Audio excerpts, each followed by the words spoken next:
So Rob, you've announced your squad today for the upcoming game against Bosnia. What are your thoughts going into the game? We know we're in for a tough game.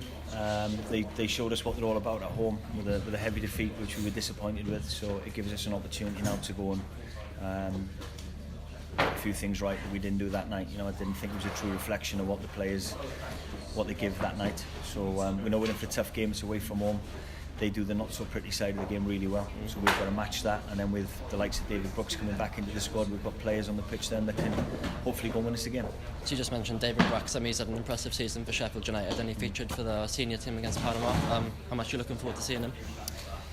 Yeah, well, I've worked with him. He played for me at Switzerland and Portugal the first two games, and then I lost him to the first team. So if I'm honest, I didn't think I'd see him again. I thought he'd be with the national team. It makes sense for him to come back with me to the 21s for this game, just purely because of the travelling that's going to be involved with the first team.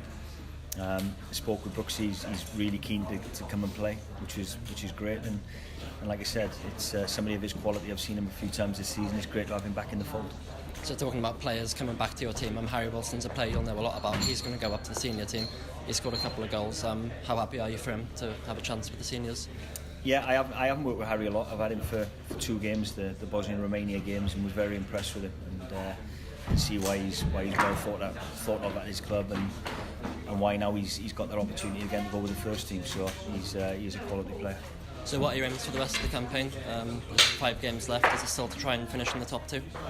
Well, yeah, of course, 100%. Until it's mathematically impossible for us not to do that, we'll keep pushing, and we know we've got to give ourselves a bit of a mountain to climb because of the 2 home games by only getting 1 point. But because of the start we had with the 6 points from the first 3 away games, has given us still an opportunity to come into the new year and still be in the competition.